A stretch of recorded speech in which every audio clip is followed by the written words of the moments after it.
რომელიც პირველი აღმოჩნდა ამ ქვეყანაში, ვისაც პირადი ცხოვრების კადრები გაუსაჯაროვეს, უფლებადამცველ ნანა კაკაბაძეს შეხვდა. რა ინფორმაცია მიაწოდა მან კაკაბაძეს? ნანა კაკაბაძეა ეხლა დღის ამბების სტუმარი, პირველი სტუმარი. ცნობილია, რომ საქართველოს მთავარ პროკურატურას 3 დღის წინ მის ხელთ არსებული მასალები მიაწოდა ფარესაშვილმა და მათგან საქმის ხელახალი გამოძიება მოითხოვა. დიდი მადლობა ქალბატონ ნანა, რომ იღებთ გამოძიებაში, უნდა მეთქვა, გადაცემაში მონაწილეობას. რა ინფორმაცია მიიღეთ თქვენ გიორგი ფარესაშვილისგან, რამდენადაც ვიცი, ცოტა ხნის წინ თქვენ მას შეხვდით?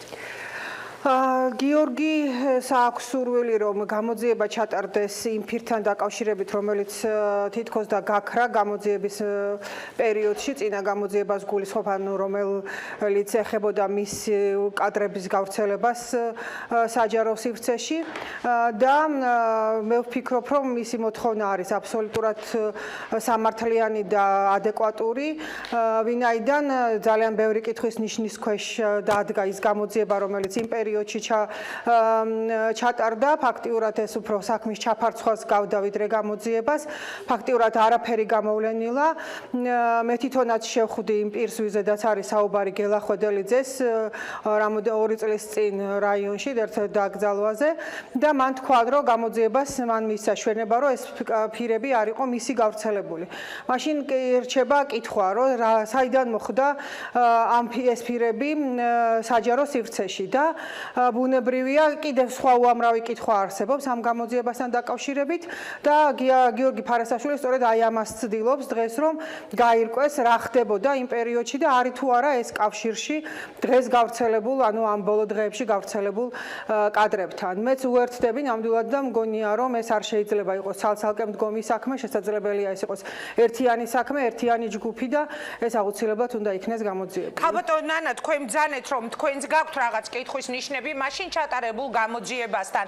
თუ შეგიძლიათ ახლა პირდაპირ ეთერში გითხრათ, რატომ გაგიჩნდათ ეს კითხვები, როდის გაგიჩნდათ და როდესაც ბრძანებთ, რომ მე შევხვდიო ერთ-ერთ მაშინდელ პასუხისმგებელ პირს, ვისაც დაეკისრა პასუხისმგებლობა შინაგან საქმეთა მაშინდელი მინისტრის მოადგილეს ბატონ გელა ხვედელიძეს და მან ბრძანა, რომ ფირები არ იყო მისი გავრცელებული. ანუ ეს რას ნიშნავს, რომ გაყალბდა მაშინ გამოძიება?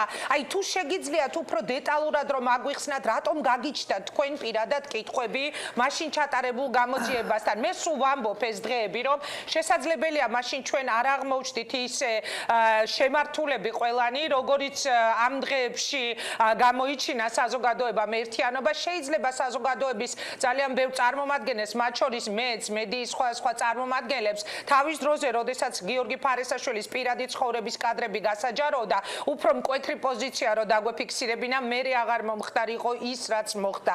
მითხარით, თქვენ რატომ გაგიჩნდათ კითხვის ნიშნები? კითხვის ნიშნები გაჩნდა თუნდაც იმიტომ, კიდევ ვიმეორებ, რომ ადამიანი, რომელიც თითქოს იქნა დადანაშაულებელი ამ საქმეში, მის მიმართ იყო მხოლოდ გამოტანილი პირობითი იმის ჯავრი, თქვენ იცით ამის შესახებ, არადა თქვენ იცით, რომ ეს არის ყველაზე უფრო მძიმე დანაშაული, რომელიც კი შეიძლება ადამიანმა ჩაიდინო, როდესაც პირადი ცხოვრების ამსახველ კადრებს ასაჯაროებ და თავისთავად ეს სასჯელი იყო არალოგიკური და არაშესაბამისი, მაგრამ როდესაც მე გავიგე, რომ ესე იგი მან ჩვენება მისცა გამოძიებას, ჯერ კიდევ მაშინ არ იყო დამდგარი საბოლოო გადაწყვეტილება, როდესაც მან მისცა გამოძიებას ჩვენება, როგორც თვითონ ამბობს, რომ მას ეს არ აუტვირთია და მას ეს არ გაუკეთებია, მაშინ საერთოდ ღიად რჩება საკითხი, ვინ გააკეთა ეს, რა ჯგუფმა გააკეთა ეს. ასევე კითხვის ნიშნებს იწევს ძალიან ბევრი რამ, რაც ამ ვიდეო ჩანაწერთან იყო დაკავშირებული და მთლიანად ამ საქმესთან იყო დაკავშირებული, რის გამოც მოხდა გიორგი ფარესაშვილის ზეწოლა და მისი კადრების გამოქვეყნება. ეს ძალიან ესე ვთქვათ სერიოზული საქმეა. ამ საქმის გამოძიება არ მომხდარა თავის დროზე და მე ვფიქრობ, რომ დღეს უნდა დაინტერესდეს ხელისუფლება იმ საქმით, რაც დარჩა გამოუძიებელი, ვინ იყვნენ შეკრებილი, რატო იყვნენ შეკრებილი, რატო მივიდა მაშინდელი ფაქტიურად მინისტრი, კი ის ითვლებოდა ხვედელიძე მინისტრის მოადგილედ, მაგრამ მაგრამ ფაქტიურად ის იყო უშიშროების მინისტრი იმ პერიოდში, იმიტომ რომ თქვენ იცით რომ შინაგან საქმეთა სამინისტრო და უშიშროება ერთად იყო და ხვედელიძე განაგებდა მაშინ საფრთხეობას. აქედან გამომდინარე, უნდა ყველაფერი გაირკვეს. რა ანგარიშვალდებულება ქონდა ამ ხალხთან, ვისთანაც ის ადამიანი მივიდა იქ და ანგარიშს აბარებდა, რა ხდებოდა საერთოდ იმ პერიოდის საქართველოში და არის თუ არა კავშირში ეს ყველაფერი ერთმანეთთან და არის თუ არა ეს ერთი და იგივე ჯგუფი, რომელიც მაშინ ავრცელებდა ამ კადრებს, დღეს ავრცელებენ ამ კადრებს და ამას სჭირდება ძალიან სერიოზული, კიდევ ვიმეორებ, ძალიან სერიოზული გამოძიება, იმიტომ რომ მე მიმაჩნია რომ ეს არის ერთ-ერთი ძალიან მძიმე დანაშაული და უბინძურესი დანაშაული, რომელიც არ შეიძლება დარჩეს გაუხსნელი. ეს არის დღევანდელი ხელისუფლების ღირსების საკითხი. მე ვფიქრობ, რომ აქ ვისი კადრებიც გავრცელდა, რა თქმა უნდა, იმ ადამიანებს დაუნგრიეს ცხოვრება და იმ ამ ადამიანების ოჯახის წევრებს დაუნგრიეს ცხოვრება, მაგრამ ეს იყო უპირველეს ყოვლისა ხელყოფა, მე მგონი კონსტიტუციური წყობის და ეს იყო ხელისუფლების წინააღმდეგ მიმართული ქმედება და ხელისუფლებამ ეს უნდა გამოიძიოს და თუ ვერ გამოიძიოს. მეც ასევე ვფიქრობ, რომ ეს ყველაზე მეტად ამ ამბავმა დაარტყა ხელისუფლებას, ამიტომ სხვადასხვა ვერსიები როცა არის ხოლმე, მე ძალიან მიჭირს, როგორც დაუშვათ ერთ-ერთმა ადამიანმა, ვიზეც იყო ამ ტიპის მუხარა, რომ ხელი გავიშვირო ხელისუფლებისკენ, იმიტომ რომ როცა ბევრს ფიქრობ და მართლა ძალიან ბევრს ფიქრობ ამ თემაზე, ვერაფრით ვერ ხვდები, რატომ შეიძლებოდა ეს ყოფილიყო ხელისუფლებისთვის მომგებიანი. არა, ეს გამორიცხულია ხელისუფლება იყო აქ ყველაზე მეტი დარტყმის ობიექტი, იმიტომ რომ ის კადრები ვის წინააღმდეგაც გავრცელდა, დღეს ტყუილია ლაპარაკი, რომ ეს იყო პირადი ინტერესის გამო, მას ასეთი პირადი მტრები არ შეიძლება ყოლოდა, ვისაც ეს შეიძლებოდა და გაეკეთებინა და რომ წყოლოდა ასეთი პირადი მტერი, მას ხელმისაწვდომობა ამ კადრებზე არ შეიძლება ქონოდა. ეს იყო გაკეთებული, მე ვფიქრობ, რომ უფრო პოლიტიკური ჩანაფიქრი იყო, ვიღაცები რაღაც პოლიტიკურ ველს ათავისუფლებენ ამ ქვეყანაში და ამიტომ ეს არის უფრო ფართოდ გამოსაძიებელი, ვიდრე რაღაცა კონკრეტული შემთხვევა. ამას უნდა ფართოდ შევხედოთ და ვფიქრობ, რომ თითოეული მოქალაქის ვალია, რომ იყოს ჩართული ამ პროცესში და ვისაც რა ინფორმაციები გაგვაჩნია, მე ვიქნები ეს, თქვენ იქნებით თუ სხვა ვალდებულია მიაწოდოს ეს გამოძიებას, რომ დროულად აღიკვეცოს ეს უზრუნველობა. კი ბატონო, ქალბატონო ნანა, ანუ როდესაც თქვენ ბრძანებთ ხვედელიძესთან დაკავშირებით, რაც განაცხადეთ, თქვენ ბრძანეთ, რომ მან მისცაო გამოძიებას ჩვენება, რომ მას არ აუტვირთავს ეს ფირი გიორგი ფარისაშვილის კადრები, რის გამოც შემდეგ მთელი პასუხისმგებლობა დაეკისრა სწორედ ხვედელიძეს. ანუ გამოძიებაში ეს ჩვენება დევს, მაგრამ ჩვენ საზოგადოება ჟურნალისტებს მაინც მოგვაწოდა გამოძიება მისე, რომ დამნაშავე იყო ხვედელიძე და ეს ეწერა გამოძიებაში, რომ მას არ აუტვირთავს, მაგრამ მაინც ააღებინეს პასუხისმგებლობა.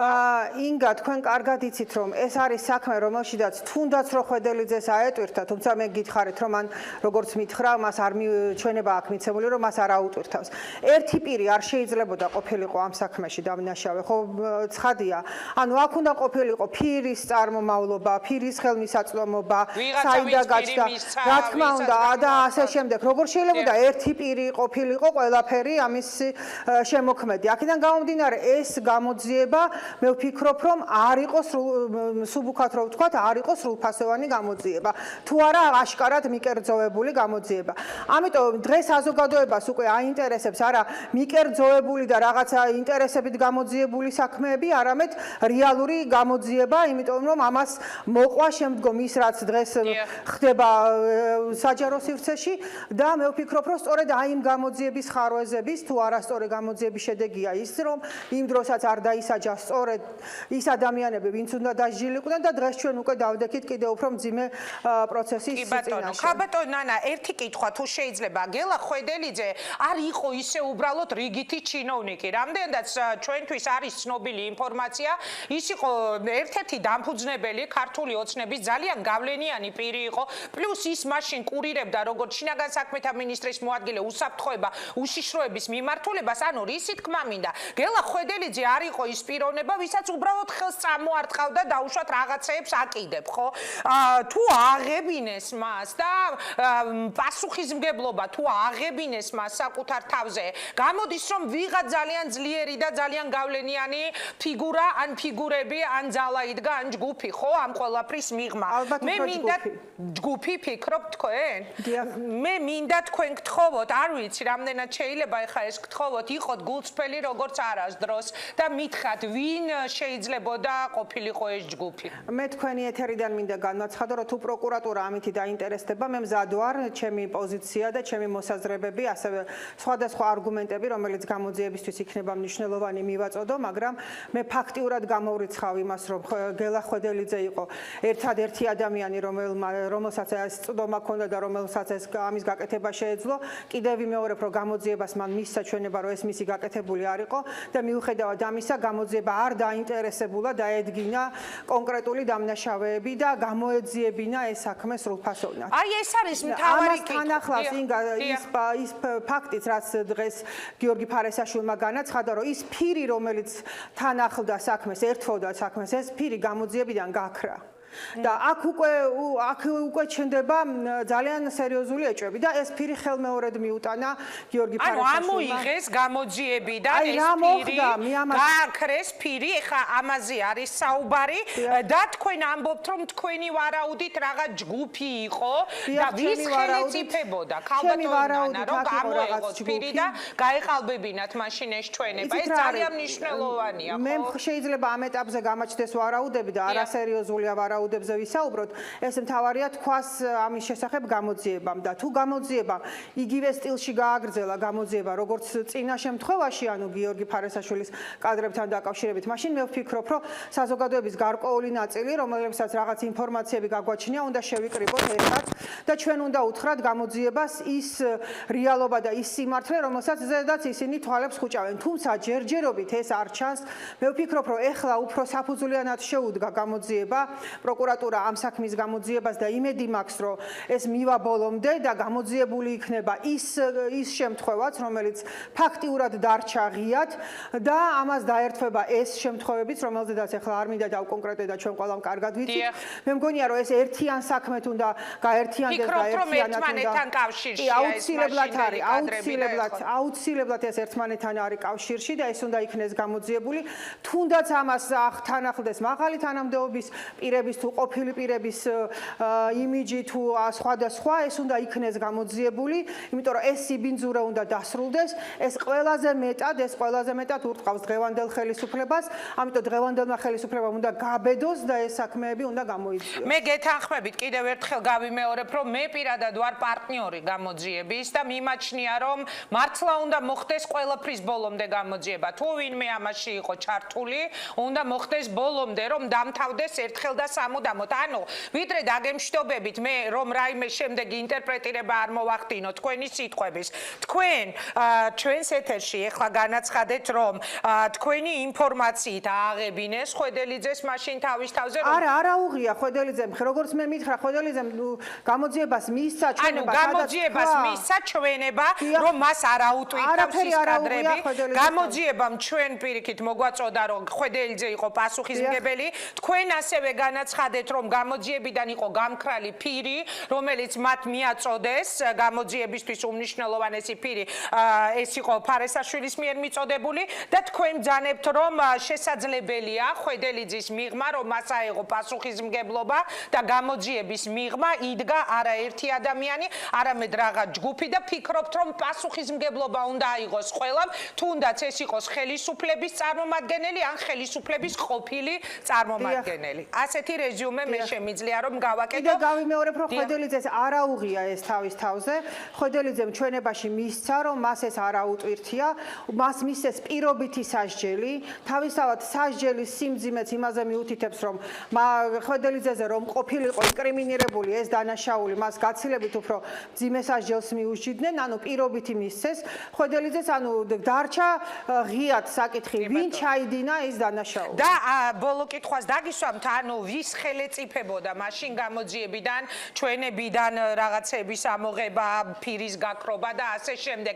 ვინ აკონტროლებდა თქვენი აზრით, აი ვინ შეიძლება ყოფილიყო? იცით რა არის, მე რა თქმა უნდა მაქვს ჩემი პოზიცია და ჩემი მოსაზრება და მზად ხართ რომ ეს მიაწოდოთ ვერსია პროკურატურას? ეს ვერსია შემიძლია რომ მივაწოდო პროკურატურას და არ მგონია რომ ეს აქ ისეთი ადამიანების სახელები და გვარებიც გამოიკვეთება გამოძიების პროცესში საზოგადოებისთვის ცნობილი ადამიანების და ასე შემდეგ, შეიძლება მათ სხვა გვარი იმიჯი აქვს დღეს საზოგადოებაში, მაგრამ თუ გამოძიება წავა სწორი გზით, მე ვფიქრობ, რომ აი ეს დანაშაულებრივი ჯგუფი, რომელიც აი ამ პროცესებში არის ჩართული, ერთხელ და სამუდამოდ ჩამოშორდება იმ ბინძურ საქმიანობას, რომელსაც წლების განმავლობაში აწარმოებენ ეს ადამიანები. მადლობა ქალბატონ ნანა, რომ მიიღეთ გადაცემაში მონაწილეობა. ეს იყო ნანა კაკაბაძე.